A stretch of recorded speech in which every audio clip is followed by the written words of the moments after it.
निशंक होई रे मना, निर्भय होई रे मना, प्रचंड स्वविबळ पाठीशी नित्य आहे रे मना, नित्य आहे रे मना.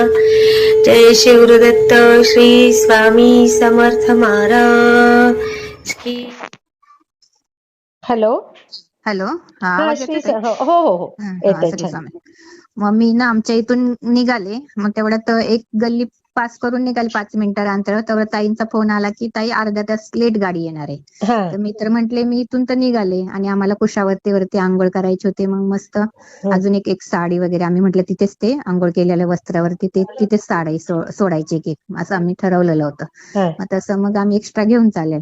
मग परत मी रस्त्याने चालले तर ना ताई मग श्री स्वामी समर्थ श्रीचं मी माझ्या मुलाला पण म्हटलं नको सोडायला येऊ, मी जाते इथेच. अजून एका मैत्रिणीला 5-10 मिनिटाच्या अंतरावर होते आणि मी गेले तर मग मला ना रस्त्यामध्येच ताई ना एक कुत्रा आला. म्हणजे जरा थोडस मला असं मनात असं वाटलं थोडंसं की बा आता मी एकटीच चालले, हातात माझ्या बॅग मस्त स्वेटर वगैरे कान बिन बांधलेत चालले मी श्री स्वामी समर्थ चाललेच नाही. परत ना ताई मी तिथे गेले, पुढे गेले, 4 रस्ते होते. मग माझ्या मैत्रिणीचं घर थोडस लेफ्ट साईडला होतं आणि तिथेच एकदम चौक 4 रस्ते.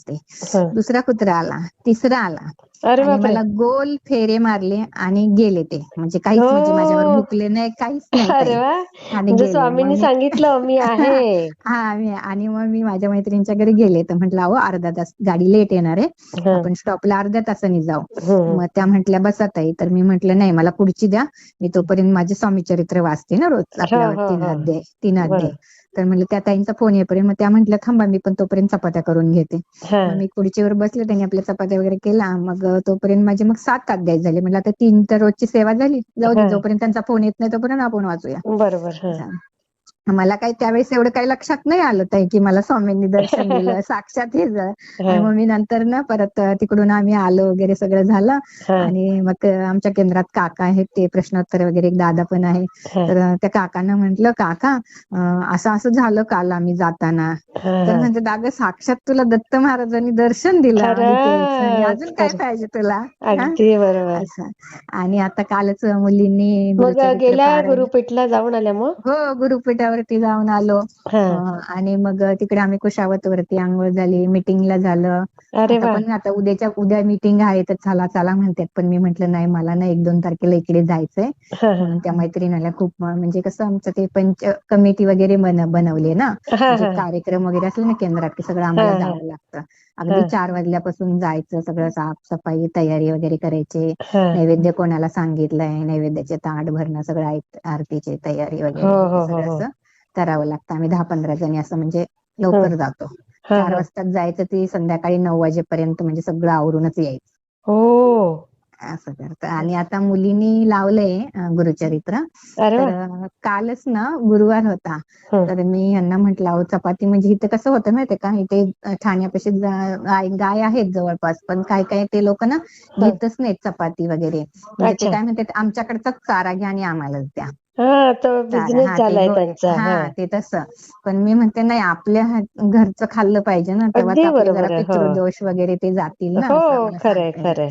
मग काय करायचं तर ना थोड्यात गुरुवार आणि गाय आली. मग मी लगेच ताटामध्ये तांदूळ घेतले, 1 वाटीभर तांदूळ घेतले, कुंकू पाणी वगैरे घेतलं, चपाती घेतली. माझ्या मुलीला आवाज दिला, पटकन ती काम करते ना ऑनलाईन, तिचं काम चालू आहे. म्हणले एक दीदी खाली ये पटकन खाली ये. मग गायची पूजा वगैरे केली, तिला चपाती चारून घातली, आई 1 चपाती चारली आणि तांदूळ पण म्हणते बोलले थोडेसे तुमच्या हाताने चारा खाणार. मग म्हटलं जाऊ दे 4-5 दाणे जरी खाल्ले ना तरी भरपूर झाले. म्हटलं आज गुरुवार आहे आणि माझ्या मुलीचं गुरुचरित्र चालू आहे म्हटलं. खाल्ले. मग परत 11 रुपये दक्षिणा पण दिली. डोक्यावर त्याचा हात फिरवला मस्त, तिला पण म्हटलं आम्ही दर्शन घेतलं. म्हटलं बघा महाराजांनाच काळजी म्हणजे स्वतःच आले. आणि अजून एक अनुभव म्हणजे 2 वर्षापूर्वी आता लॉकडाऊन होतं ना, दुसरा लॉकडाऊन 2021 ला. तर गणपतीमध्ये ना माझ्या आईला ना ब्रेन हॅमरेजचा अटॅक आला. अरे म्हणजे बापरे! हं. आमच्याकडे ते ना हे करतात, गौरी गणपती बसले होते आणि गौरी असतात ना, हां, हां. गौरी येईल त्या दिवशी भाजी भाकरीचा नैवेद्य असतो, हां, दुसऱ्या दिवशी पुरणपोळी असते आणि तिसऱ्या दिवशी जातात ना तेव्हा हां. ते ओटीचेच तांदूळ घेतात अच्छा. हां, आणि हां. त्याचा भात बनवतात.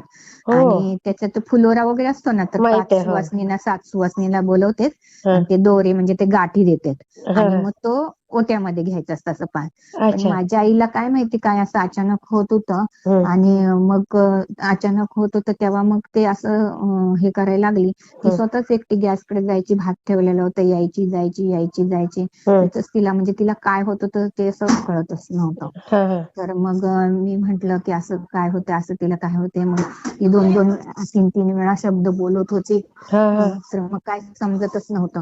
हं, तर मग म्हंटल असं का हं. मग म्हटलं असं काय होतं असं काय होतं. तर माझी एक वहिनी आलेली होती ना, हां, हां. तिला ना पैसे द्यायचे होते. तर माझ्या आईने 6,000 रुपये काढून ठेवले होते हां, तर हां. द्यायला. आणि तिचं ते भावाचं वर्ष श्राद्ध करायचं होतं, तर हां, तिला 3,000 रुपये पाहिजे होते. तर हं. माझ्या आईनं 6,000 रुपये पूर्ण द्यायला लागले आणि एक एक शब्द 2-2 3-3 वेळा. मग ते अरे! माझ्या वहिनी काय घेतलेच नाही बरं का, म्हणजे हां, आत्या असं काय करतात असं काय करतात.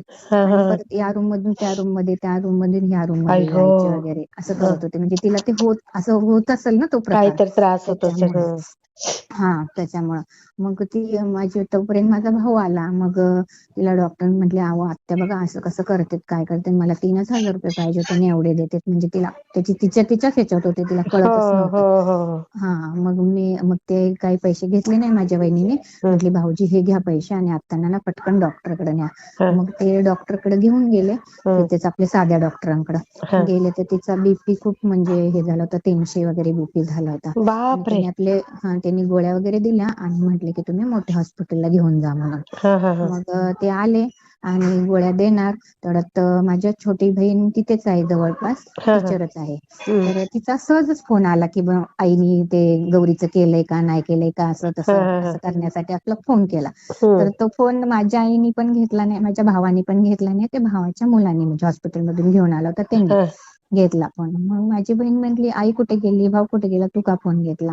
हां. मग तो बोलला की आईला ना चक्कर आल्या, तर त्यांना आताच हॉस्पिटलमधून आणले, गोळ्या दिल्यात हं. आणि त्या जरा झोपतील आता, हो. नंतर तू फोन कर आत्या, हां. असं बोलला. मग ती माझी बहीण बोलली की नाही नाही गोळ्या वगैरे काहीच देऊ नका, एक हं, काम करा, बाहेर कोणती गाडी वगैरे कोणाची आहे का बघा आणि पटकन गाडीमध्ये टाका हं. आणि तुम्ही इथे हॉस्पिटलला घेऊन या म्हणून. हं, हं, हं, आणि हं. माझी बहीण तयारच लगेच हॉस्पिटलला नेला.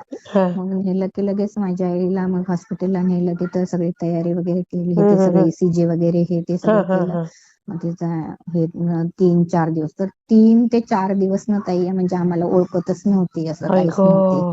मग 2 नंबरची बहीण पुण्यामध्ये आणि तेव्हा कसं जाऊन वगैरे देत नव्हते बघा, हो, पास हो, वगैरे हो, लावायचे, हो, हो. खूप आमचे रडायचे हे ते.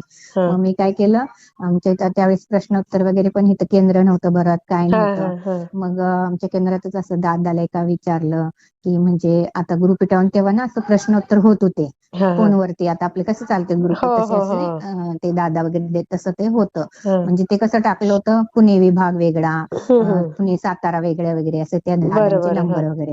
तर ते काय माझ्याकडे नव्हते. मग हं. मी 2-3 जणांना आपल्या सेवेकऱ्यांना आमच्यातले आहेत ना केंद्रातले, त्यांना फोन हां, केले. हां. मग एका ताईने मला ते पाठवलं सगळं. मग मी हां. काय केलं, सातारा तिकडच्या ग्रुपवरच्या हे त्या ताईंना दादांना फोन केला, काकांना. हं. तर तो फोन लागला त्यांना. मला माहिती होतं, म्हटलं मला गुरुचरित्र म्हणजे तिच्या नावाने मला गुरुचरित्र पारायण करायचंय किंवा हां, हां. कोणतं करावं, मी काय सेवा करू, की हां, मी हां. तिथपर्यंत जाऊ नाही शकत, हां, तर हां, मी हां. काय करू म्हणून असं मी हं. विचारलं. तर मग त्यांनी मला सांगितलं संकल्पयुक्त म्हणजे आईचंच नाव घ्या वगैरे हे ते आणि संकल्पयुक्त तुम्ही गुरुचरित्र पारायण करा म्हणून. आणि मग मी ते तीर्थ वगैरे इथं ते केलं, सगळं केलं गुरुचरित्र पारायण. हां. मग 14 दिवशी मग ना आम्ही व्हिडिओ कॉल करायचा, तर मी ना माझं देवघर वगैरे दाखवायचे हां. आणि आई श्री स्वामी समर्थ बोल ना, आई श्री स्वामी समर्थ बोल ना, हे बोल. हां. मग ते ना 14 दिवशी ना 6 वेळा बोलली, श्री समर्थ बोलली, श्री स्वामी समर्थ नाही बोलली, श्री हां, समर्थ हां, बोलली. हां, हां. परत दुसऱ्या दिवशी मग परत एकदा पण असं दाखवलं, तर मग 24 वेळा बोलली. हां. असं करता करा. अरे वाह! आणि गणपतीचं पण हे होतं ना, हं. तर मग त्यावेळेस ऑनलाईनच होतं. अथर्व शीर्षा 11 हां, वेळा घ्यायचे, 21 वेळा घ्यायचे. हां. मग ते पण मी इथं अभिषेक पात्र ठेवून हं. जेवढ्या वेळ 3 टाइम होतं, सकाळी, संध्याकाळी आणि हं, हं. रात्री. मग ते पण तीर्थ वगैरे तिच्या नावाने केलं. मग 6-7 दिवस होते हॉस्पिटलला. झाली, क्लिअर झाली. आता 80% माझी आई पूर्ण क्लिअर अरे झाली. वा वा वा. फक्त ना हेच नाही, तिला फक्त लिहिता वाचता बँकेचे जे व्यवहार करायचे ना वय किती आहे ते त्यांचं? तिचं असेल आता 70च्या वरतीच आहे. हा, त्यांना स्वामींचा जप करायला लावा पण. हा, मग ती फक्त श्री स्वामी समर्थ श्री स्वामी समर्थच म्हणते, बाकी दुसरं नाही काही. म्हणजे वाचन वगैरे होतं तिच्याकडे, सगळं आहे, नित्यसेवा वगैरे, आरत्या वगैरे सगळं पाठ होत. पण फक्त आता तेवढंच नाही होत. डॉक्टर बोलले एवढं नाही, आता हे 20% असंच. म्हणजे आता तिला औषध गोळ्या वगैरे महिन्याच्या महिन्याला हॉस्पिटलला जाणं, औषध वगैरे गोळ्या चालूच आहेत. छान. आणि इकडे जाणार आहेत का तुम्ही आता नांदूर शिंगोटेला? हा, ते जायचा विचार आहे. आता बघूया, आता स्वामींचे विचार कसे कसे नेतील. खूप इच्छा आहे, म्हणजे मी जायचं म्हणतोय. 2 तारखेला आहे, मला 2 म्हटलं मार्चला मला आता. तिकडे, कारण मी अनुभव आता खूपच बघते, हे करते. तर ते 1 तारखेला जावं लागेल ना ताई? हो, 1 तारखेला मुक्कामी जा. आणि इकडून तिकडे मग कसं सगळी ते राहण्याची, ह्याला हायवेला उतरून मग तिथून काय भेटेल ताई? तिथे रिक्षा वगैरे मिळतात ना ताई तिकडे. नाशिक हायवे वरून जवळ आहे ना तिथून? रिक्षा वगैरे ते असं भेटतील का, ते काळी पिवळी वगैरे ते? हा, काली पिली असतात त्या. हा, त्या भेटतील ना? हो. चालेल, तोच विचार आहे. मी शेअर करते ताई. श्री श्री स्वामी स्वामी समर्थ. मला कसा वाटला ते मला कमेंटमध्ये नक्की सांगा. आणि व्हिडिओ आवडला असेल तर लाईक, शेअर आणि सबस्क्राईब करायला विसरू नका. आणि हो, तुमचेही असेच काही अनुभव असतील तर या दिलेल्या नंबरवर रात्री 9 ते 10 ह्या वेळेमध्ये तुम्ही शेअर करू शकता.